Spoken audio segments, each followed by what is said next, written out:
Você já se sentiu como um pudim? Quem não? Nessa vida haverá muitos momentos, quem sabe, que parecerão que simplesmente nada vai dar certo. As coisas apresentam-se muito desfavoráveis. E parece que não tem muito a ser feito. E você se sente como um pudim. Mas esse é um momento de glória e oportuno para usar um dos princípios mais dinâmicos da existência humana. É nesse momento que você vai precisar usar o princípio da persistência. Nunca desista.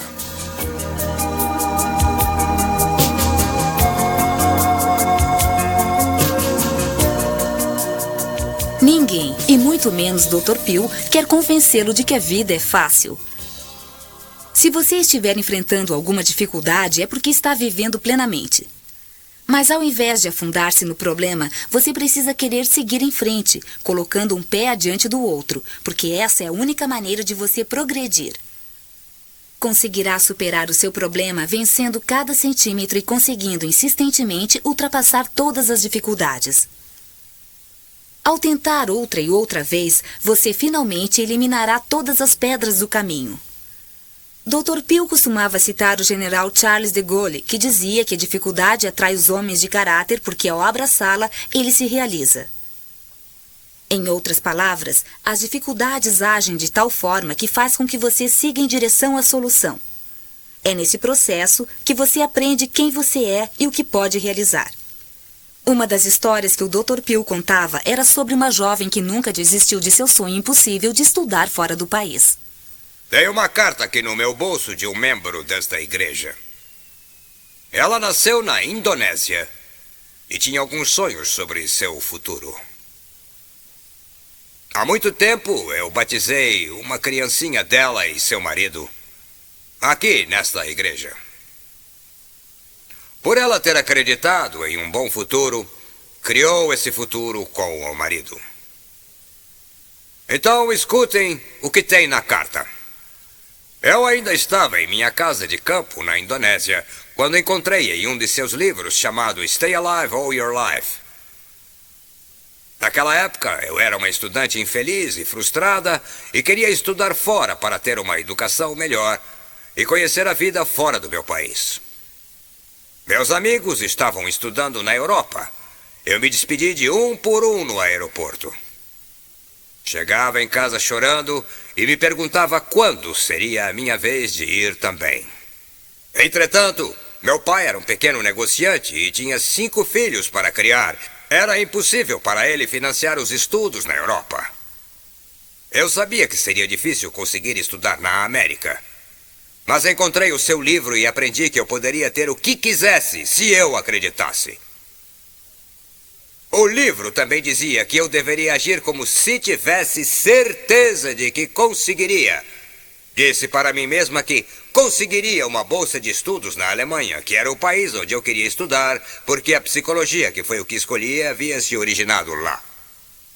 Comecei a estudar alemão intensamente e escrevi para a Universidade da Alemanha perguntando sobre a possibilidade de uma bolsa e eles me responderam negativamente dizendo que ninguém me daria bolsa de estudos a menos que eu já estivesse estudando na Alemanha e me aperfeiçoando, mas eu continuei acreditando. Meus pais achavam que eu estava enlouquecendo por lutar por uma causa perdida e eu os deixei falar. Num lindo dia, recebi uma carta da Universidade de Bonn dizendo que estavam dispostos a considerar minha solicitação. Fiquei entusiasmada e nervosa, e eu tinha que continuar pensando positivamente e acreditando que iria estudar na Universidade de Bonn, na Alemanha. Encontrei uma foto dessa universidade e a pendurei na parede do meu quarto. Ficava olhando para ela e ficava pensando, é aí que eu vou estudar. Aprendi a falar bem o alemão, e após a agonia de quase 1 ano, finalmente recebi a carta de aprovação. 3 meses depois, fui para a Alemanha.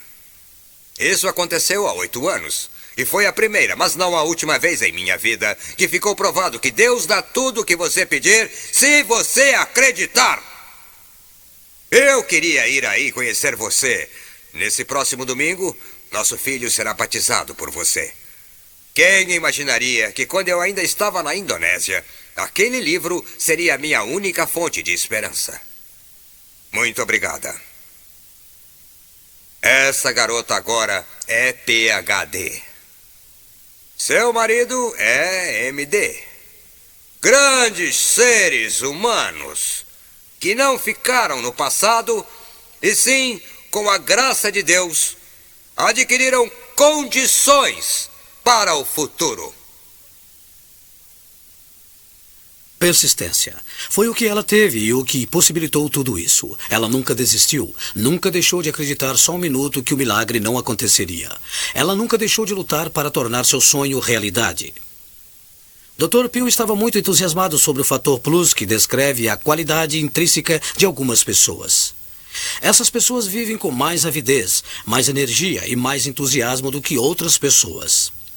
Elas estabelecem altas metas, trabalham duro, passam por adversidades, dificuldades, aparam as arestas, importam-se e encorajam outras pessoas que as rodeiam. Nesse livro, O Poder do Fator Plus, Dr. Pew cita as famosas palavras do presidente Calvin Coolidge: nada nesse mundo pode substituir a persistência. Querendo dizer que nada é mais triste do que as pessoas talentosas que não conseguem sucesso, por falta de persistência. Gênios não conseguiriam. O mundo está cheio de pessoas educadas que são desprezíveis. Somente a persistência e a determinação são absolutas. Esse slogan resolve e sempre resolverá os problemas da raça humana. Essa afirmação é poderosa e é absolutamente verdadeira. A persistência é vital porque poucas coisas de valor são adquiridas sem isso. Quando você aplica os princípios da persistência nos desafios de sua vida, você pode transformar uma montanha em uma pedrinha. Pode levar tempo. Vai exigir esforço, mas você pode conseguir se realmente se empenhar. Como você enfrenta os seus problemas? Você tenta uma vez e então desiste? Ou você trabalha naquele problema sempre que pensa sobre ele? Você luta todos os dias para superar o desafio e realizá-lo? Você lida com ele até encontrar a resposta? Ou você desiste aborrecido quando aparecem algumas dificuldades e então fracassa? Deixe-me dar um exemplo do que estamos dizendo. Sábado passado eu estava trabalhando no jardim e estava vendo duas crianças vizinhas tentando amarrar seus sapatos. Jason veio às 9 horas da manhã e ficou lutando para conseguir amarrar o sapato por cerca de 5 minutos. E então ele ficou aborrecido, tirou o sapato do pé e saiu para brincar só de meia. A outra garotinha, Jenny, sentou-se na grama e estudou a situação de todos os ângulos. Ela tentou um método após outro, depois chamou a mãe para que demonstrasse a técnica de novo. Tentou um pouco mais. Depois do almoço, Jenny pediu para a mãe desfazer o nó que ela havia feito. Seu empenho foi óbvio, mas ela já estava quase desistindo. Jason, por outro lado, não pareceu muito interessado. Ele só aparecia de vez em quando para dar uma olhada e ver o que estava acontecendo. Ele tentou amarrar o sapato mais uma ou duas vezes, mas sempre desistia e deixava a Jenny tentando sozinha. Finalmente, um pouco antes de ir descansar, a Jenny conseguiu. Sua persistência valeu a pena. Ela amarrou os sapatos perfeitamente e ficou gritando de felicidade que podia ser ouvido em todo o quarteirão. Foi uma lição para todos nós. E você? Você é Jason ou Jane? Você desiste ou persevera? Se não funciona de um jeito, você tenta abordar o problema de outro jeito? Ouça uma história que Dr. Pew contou sobre um homem que usou a persistência para transformar uma tragédia em potencial em triunfo. Pegue, por exemplo, Joe E. Grease. Mas quem é Joe E. Grease? Ele é um homem que nasceu cego. Quando ainda era um garotinho, tinha duas ambições. Uma era de ser técnico em telefonia. E a segunda era morar num prédio bem alto. O motivo pelo qual ele queria morar num prédio bem alto era porque, como era cego, era solitário. Ele sentia-se marginalizado. O motivo para querer ser técnico em telefonia era porque estaria sempre em contato conversando com outras pessoas. E então Joe leu a Bíblia e leu os versículos e entregou sua vida a Jesus Cristo. Então ele começou comunicando-se por telefone e pediu autorização para poder trabalhar como técnico. E de sua pequena sala ele podia falar com todos sobre o sistema telefônico. E ele aprendeu e ouviu muito, até o dia em que foi considerado por alguns profissionais a pessoa que mais entendia do sistema telefônico dos Estados Unidos. Ele fez tudo isso a partir de seu telefone. No prédio em que morava, as pessoas o procuravam para aconselhar-se sobre o assunto. E onde ele mora? Ele mora em Denver, a cidade mais alta dos Estados Unidos. E ele mora na cobertura de um prédio de 20 andares. E Joe diz: sonhe alto, acredite alto, pense alto, e você chegará no alto. Como você acha que é o apelido dele? Joe das alturas. Ele não se tornou vice-presidente da companhia. Ele não ganhou muito dinheiro, mas tornou-se um homem de sucesso porque ele viveu alto em seus sonhos e em sua fé.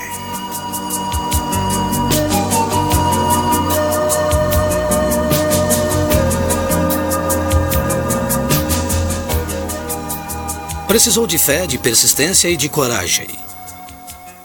Joe Greasy tinha tudo isso e alcançou o sucesso ao atingir suas metas.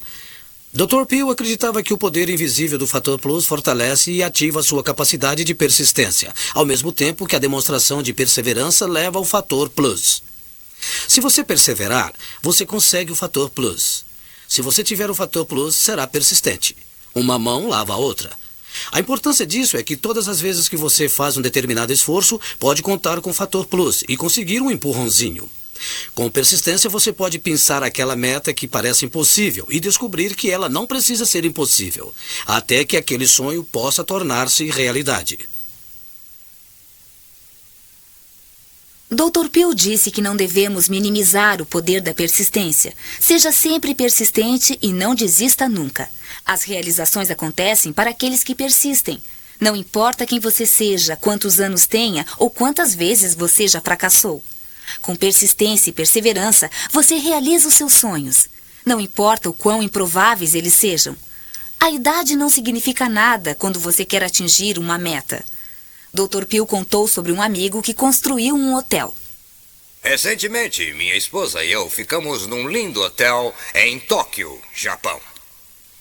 Esse hotel abriu suas portas em junho passado, ou seja, há 8 meses. Foi construído em uma ladeira, fora do centro da cidade de Tóquio, com vista para essa incrível cidade. E nós ficamos lá porque o dono é nosso amigo. Ficamos em outros hotéis que ele tem em Kyoto e em Nara, no Japão. Ele tem 4 hotéis, e esse último é um dos mais bonitos que eu já fiquei. Mas, quando fiz a conversão do dólar para o iene, escolhi o quarto mais barato do hotel. Mas, quando chegamos, fomos levados a uma suíte muito elegante. E minha esposa, quando pegou o cartão para entrar, começou a discutir com o funcionário. E não adiantou muito porque ele não entendia a sua língua. E eu disse a ela: uma coisa que você deve entender quando viaja é que se você pede um quarto simples e te dão uma suíte, você precisa aceitar as coisas como elas vêm. Porque cavalo dado não se olha os dentes. No dia seguinte, fui procurar o dono do hotel, meu amigo. E ele tem 80 anos de idade e acabou de construir um dos hotéis mais bonitos do Japão. E é ele quem o dirige. Eu disse a ele: quantos hotéis você tem agora? E ele disse: 4. E eu perguntei: e por que construiu esse na sua idade? Ele disse: mesmo com a idade, você não pode deixar de sonhar. Esse é o hotel dos meus sonhos. Nunca tive um hotel em Tóquio, na capital, uma das maiores cidades do mundo. Esse foi o sonho de um garoto pobre que achava que algum dia teria um hotel em Tóquio. Então esse é o meu sonho. Essa é a minha meta. Eu disse: você conseguiu aos 80 anos, e agora o que você vai querer? Ele disse: eu tenho ainda uma dúzia de sonhos, e eu acho que enquanto a gente estiver vivo, é preciso ter metas estabelecidas. Eu me afastei daquele homem, inspirado e agradecido também. Porque quando fui pagar a conta, ele só me cobrou por um quarto de casal.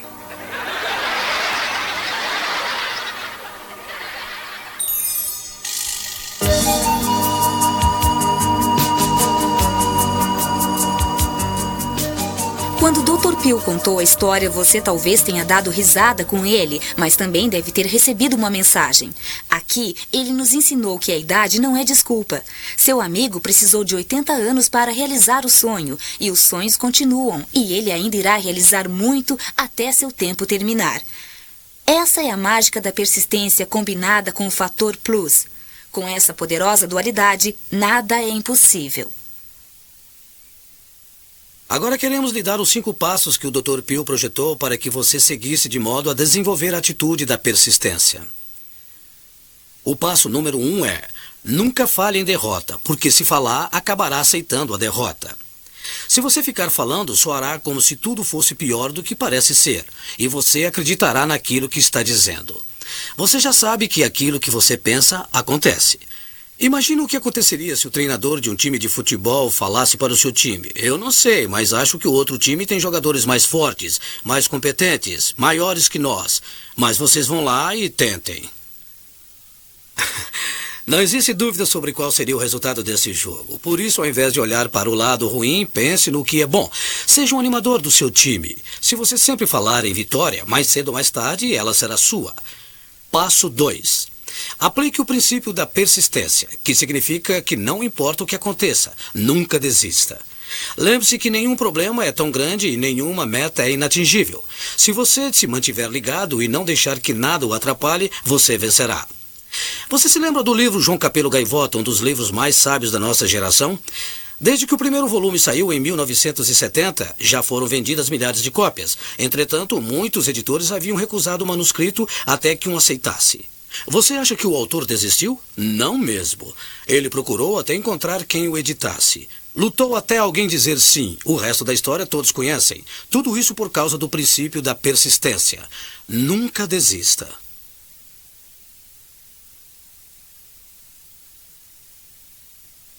Passo número 3. Complemente o princípio da persistência com o princípio da percepção e isso irá facilitar que você veja uma situação difícil com outros olhos.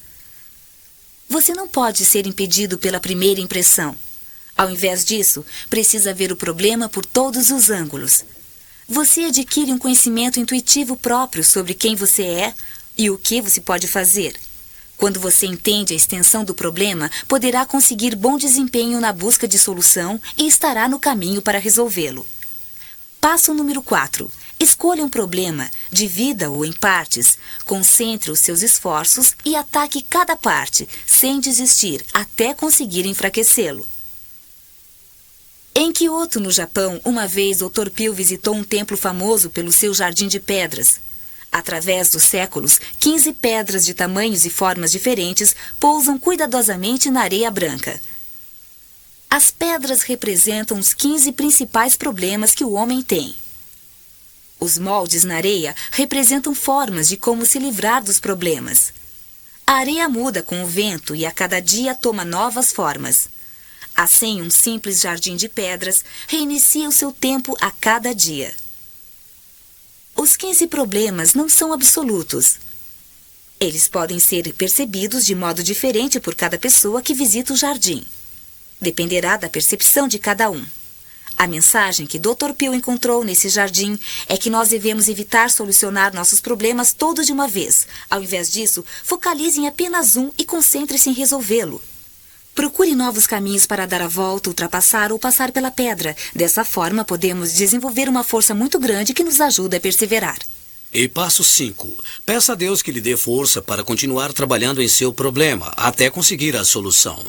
Se você mantiver a sua fé, não se sentirá sozinho nessa batalha contra a adversidade e terá um apoio maravilhoso para seguir em frente se acaso se cansar.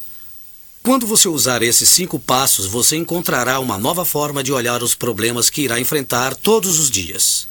Dr. Peel tem algo a dizer sobre a persistência. Um amigo meu escreveu um artigo para uma revista feminina sobre esse assunto. Ele tinha inúmeras dificuldades, fracassos, e estava quase desistindo. Ele ficava dizendo sempre: quem me dera, quem me dera, quem me dera. Alguém disse que nunca ouviu palavras mais tristes do que quem me dera, quem me dera, quem me dera. E deve ser mesmo. Então ele estava querendo desistir por causa do quem me dera. Quando foi ver um psiquiatra, que agora já morreu, e que se chamava Smile Blanton, e Blanton logo percebeu uma conversa depressiva e disse que ele teria que ouvir 3 fitas de seus pacientes. Não daria os nomes, naturalmente. Veja o que você acha dessas fitas. Então ele colocou a primeira, que era sobre o pai que tinha um filho que havia ficado doente e que acabou falecendo.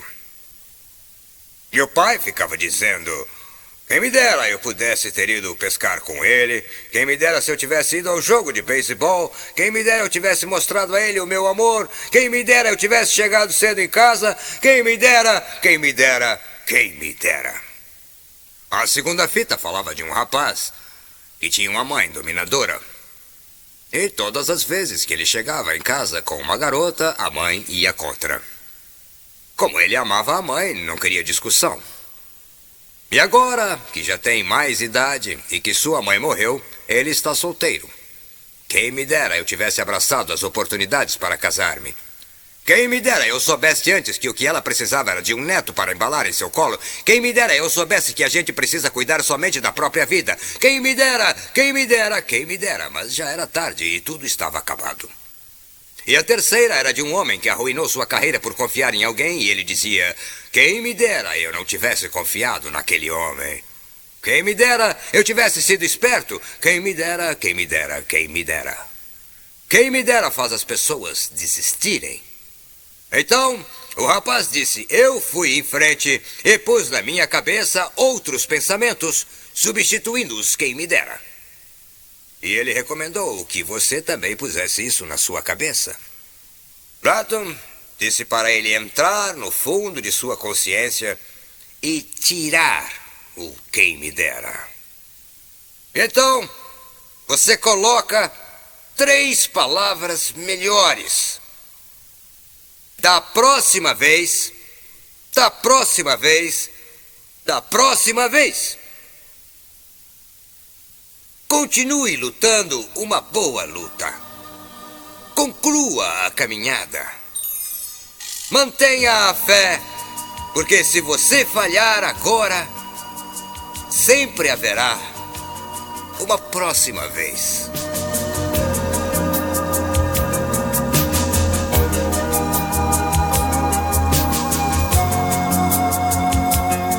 Esse é o final do lado A. Para ouvir novamente, volte a fita para o início. Para ouvir o lado B, vire a fita agora.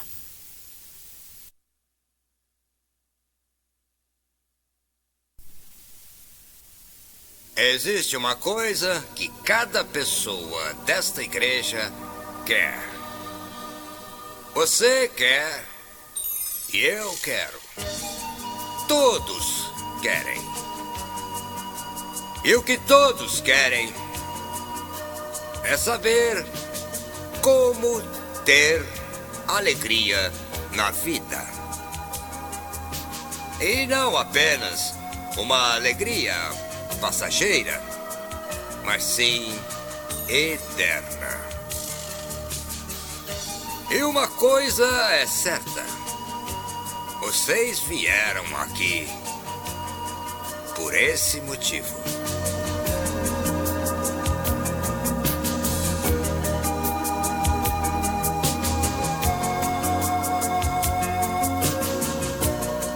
O que você chama de felicidade? Talvez ter alegria na vida ou, quem sabe, um contentamento pela vida. Seja qual for o sentido, felicidade é um estado de alma desejado universalmente. Em seu best-seller O Poder do Pensamento Positivo, Norman Vincent Peale escreveu: a felicidade é algo realizável e o processo para atingi-la não é complicado. Todos aqueles que a quiserem, que desejarem e que aprenderem a fórmula correta podem se tornar uma pessoa feliz. Nesse segmento, você irá aprender como se sentir feliz na vida. Não vem através da riqueza, nem da educação e nem da beleza, como você vai ver. Também não vem da saúde. A felicidade é algo interno e você tem todos os recursos necessários dentro de você nesse instante, se você puder usá-los. Dr. Peale acreditava que é absolutamente inútil passar o dia falando quem me dera. Quem me dera eu fosse mais bonita, eu teria conseguido um emprego. Quem me dera eu tivesse tido mais educação, poderia vencer grandes desafios. Quem me dera eu fosse mais jovem ou mais rico, ou se morasse em um lugar melhor, ou dirigisse um carro melhor. A desculpa do quem me dera o deixa para baixo e não faz outra coisa além de deixá-lo angustiado. Existem duas ideias sobre a felicidade que Dr. Peale sempre citava. Uma delas foi contada por um amigo chamado James Arnett, que dizia: é básico proceder corretamente quando as coisas não estão indo bem. Em outras palavras, quando a vida não está indo da forma como você gostaria, mude-a e descubra o que está fazendo de errado e comece a fazer certo. Quando você corrige seu plano de voo, então você se encaminha para o desempenho melhor. A conclusão desse pensamento veio de um pioneiro do ramo de seguros, filósofo e publicitário W. Clement Stone. O Sr. Stone diz: faça agora. Junte as duas ideias. Faça uma mudança e faça agora. Essas duas ideias juntas farão uma diferença enorme na alegria que você poderá ter em suas atividades diárias. O enfoque do faça agora de Clement Stone é ótimo, porque normalmente nós esperamos o momento certo para fazer alguma coisa. Até que aquele momento indefinido e mágico chegue, nós nos contentamos em ficar andando em direção ao fracasso. E todos sabemos que se esperarmos o momento ideal, talvez ele nunca chegue. Vamos continuar sentindo como se nossas vidas não estivessem completas. Procuramos ter uma vida plena, como sempre quisemos. Queremos mudá-la, mas a lua, o sol, as estrelas não estão favoravelmente alinhados. Estamos de férias ou temos um grande projeto de trabalho, ou qualquer outra desculpa. Tudo serve para mostrar que o momento não é aquele. Normalmente a mudança está em suas mãos. Você tem o poder de mudar.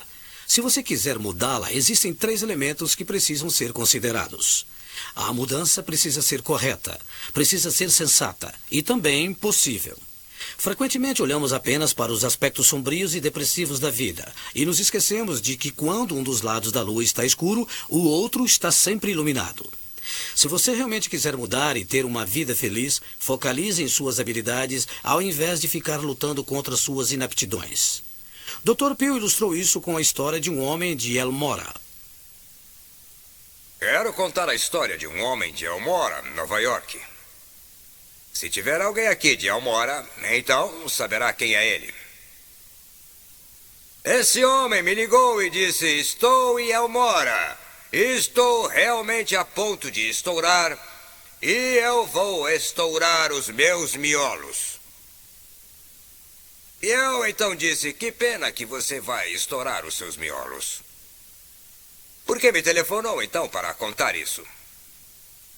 E ele disse: bom, talvez você tenha alguma coisa a me dizer antes de eu estourar os meus miolos. Eu perguntei: quando você vai estourar os seus miolos? Você precisa fazer isso hoje? Não, ele disse, posso esperar até amanhã.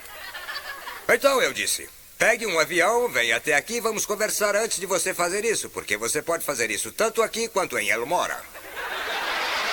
Eu não achei que ele fosse estourar os miolos, mas o levei a sério. Nunca sabemos, não é? E eu detestaria que alguém estourasse os miolos depois de ter conversado comigo. Então, ele veio até mim, sentou-se em meu consultório, colocou as mãos na cabeça e disse: está tudo acabado. Sem esperança. Estou andando numa escuridão profunda. Eu fiquei com pena daquele pobre coitado. Então, conversamos um pouco. Perguntei, quer dizer que está tudo acabado? E ele respondeu, isso mesmo, está tudo acabado. Então eu falei, vamos ver o que pode ser feito. Peguei uma folha de papel, dividi ao meio e de um lado coloquei coisas que eu perdi e do outro lado coisas que eu ainda tinha. Ele disse, bom, não vou precisar dessa segunda coluna porque eu não tenho nada. Eu disse, então vou lhe fazer umas perguntas. Sua esposa deve ter deixado você, é claro. E ele respondeu, o que você quer dizer com isso? Ela não me deixaria, ela me ama e está comigo, ela não me deixou. Eu disse que ótimo, então vamos colocar aqui nessa segunda coluna, número 1, minha esposa não me deixou. E eu disse, naturalmente os seus filhos estão todos presos. E ele, mas o que quer dizer com uma coisa tão idiota? Meus filhos não estão presos. E eu disse, bom, você havia dito que estava tudo perdido e agora está dizendo que seus filhos não estão na cadeia. Então vamos colocar aí, número 2, meus filhos não estão na cadeia. E eu disse, é claro que você não consegue comer nada, você não deve ter apetite. E ele disse, sabe, é muito engraçado, mas eu estou mal, mas continuo com um ótimo apetite, como qualquer coisa. E eu perguntei, você não tem digestão? Ele disse, não, meu estômago está ótimo. Então eu escrevi, o estômago está ótimo. Vamos fazendo coisas como essas, e daí eu disse, veja as coisas que você ainda tem, e vamos acrescentar mais. Então eu coloquei mais uma linha e escrevi, mais Deus. Eu disse, olha rapaz, você está muito bem. Por que está querendo estourar os miolos? O que você precisa é estourar a sua fé. Bem, ele disse olhando para mim, eu não acredito que seja possível. Por que fui gastar todo esse dinheiro vindo de Elmora até aqui para ouvir você me dizer aquilo que eu mesmo poderia ter encontrado? Eu disse, eu o reembolso se quiser. O que você deve fazer é ir para casa e perceber que até agora você nem começou a fazer a lista das coisas abençoadas que você ainda tem. É tudo uma questão de atitude mental. Para onde você está olhando? Para as sombras ou para aquela luz brilhante do sol enviada por Deus, onde não há escuridão?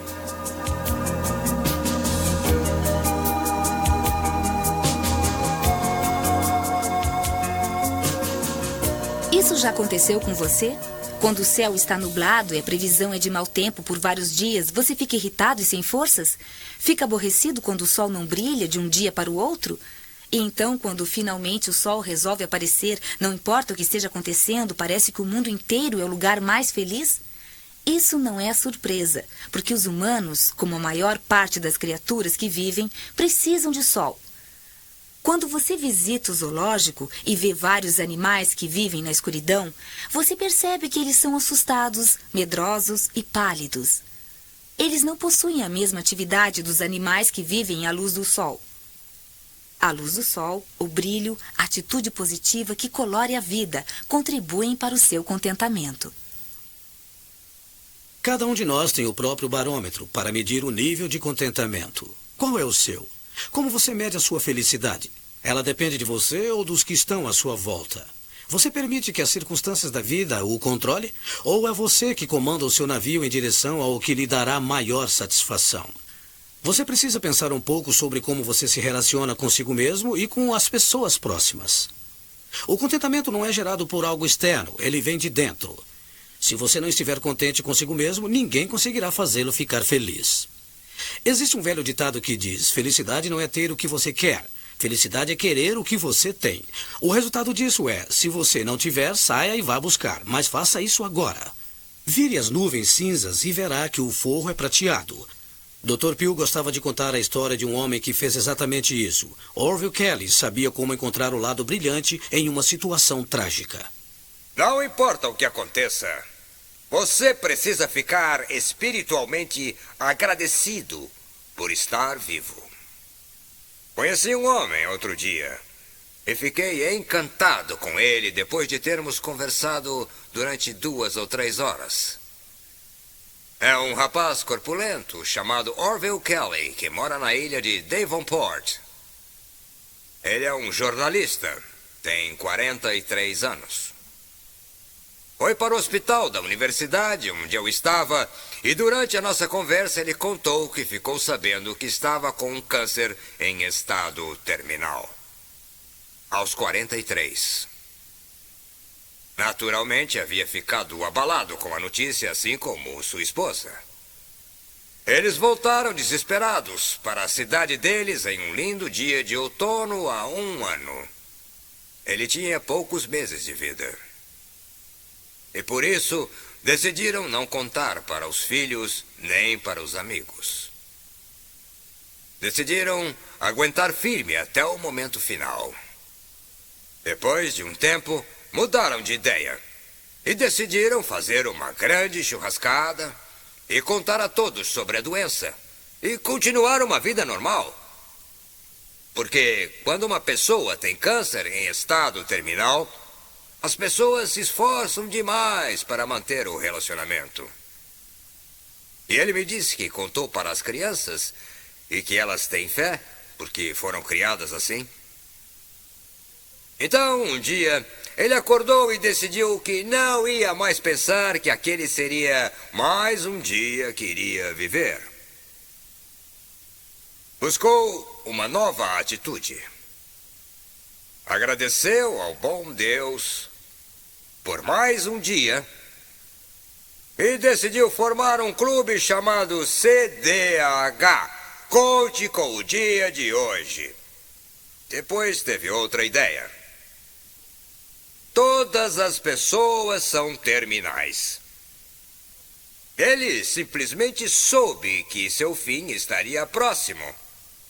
Você não sabe quando vai morrer, sabe? E nem eu. Todos somos terminais.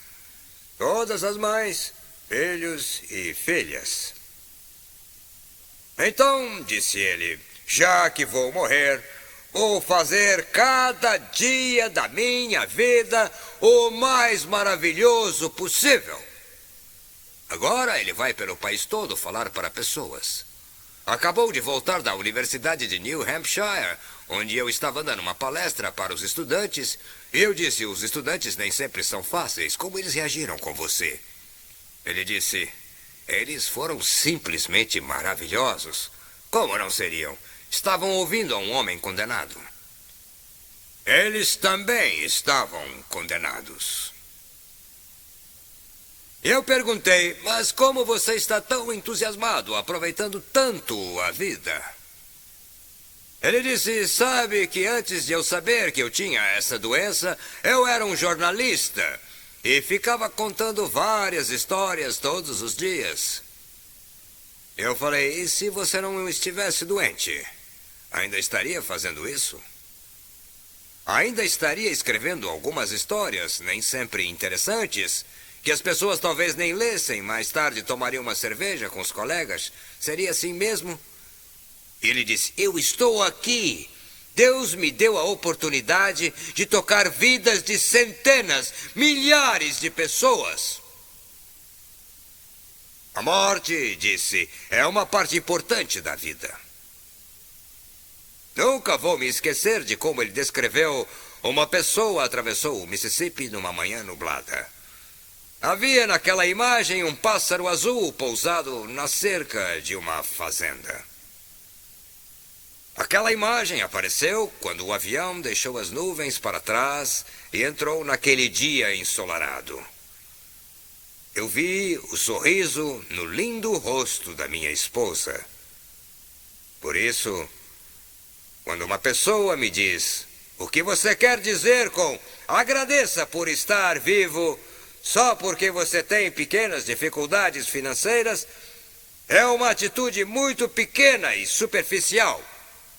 Quando nos aprofundamos, percebemos como o verdadeiro homem lida com a vida e com a morte.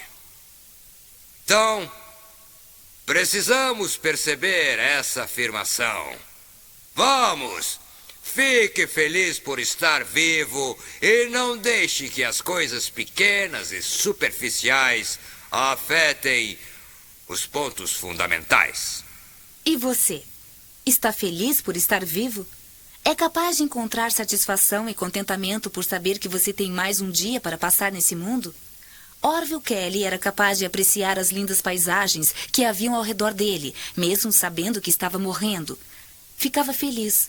Há alguns anos foi pedido a um grupo de crianças que listassem as coisas que as faziam felizes. Os garotos escreveram: quando vejo peixes acompanhando os barcos, mergulhar em um mar bem limpo, a água batendo na parede do barco, um trem passando bem rápido, um outdoor feito de objetos pesados e salientes, os olhos do meu cachorro.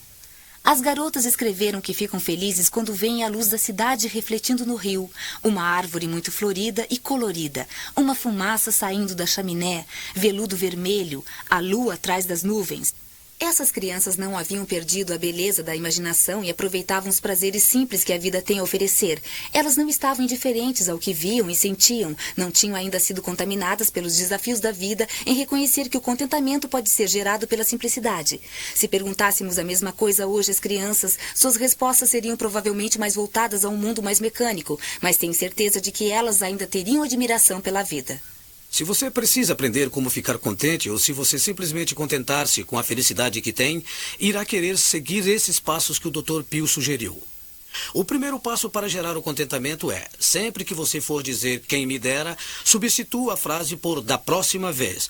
Em lugar de quem me dera ter pensado melhor, diga da próxima vez estarei mais preparado. Dê a você mesmo a oportunidade de uma nova chance. A ideia da próxima vez é afastar-se das tolices e dos fracassos que sempre experienciamos na vida e seguir em direção a atividades criativas. Em outras palavras, solte-se das armadilhas. O segundo passo é escrever as 7 afirmações em um cartão e ler em voz alta pelo menos 3 vezes ao dia, todos os dias.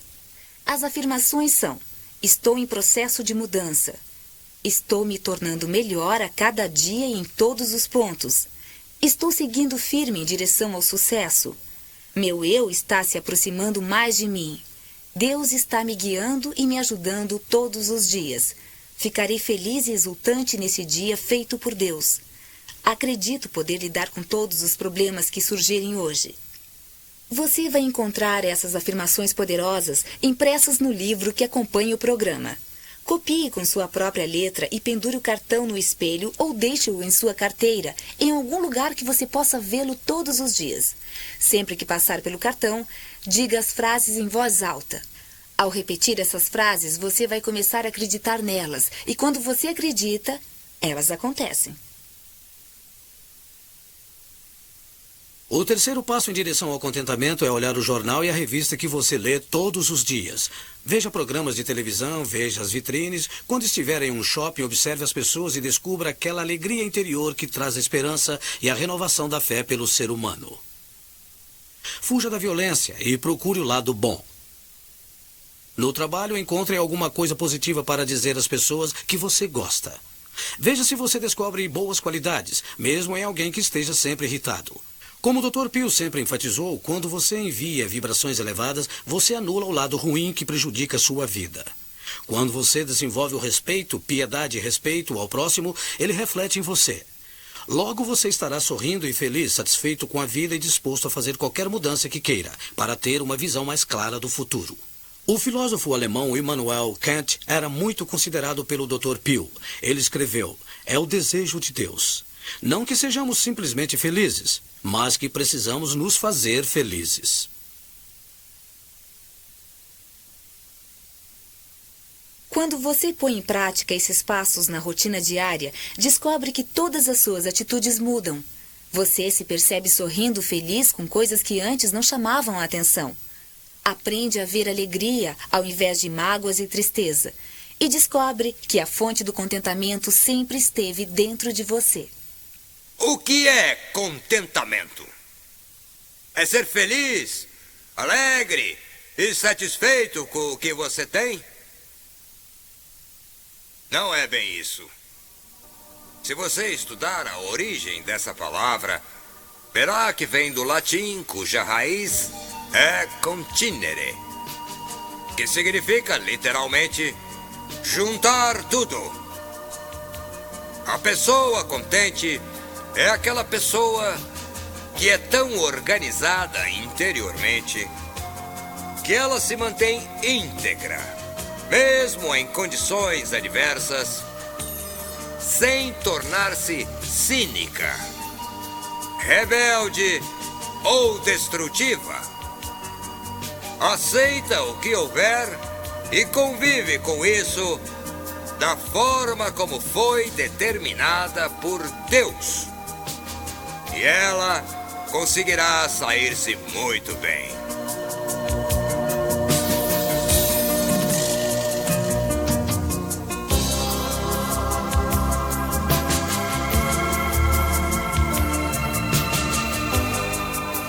Este é o final do lado B.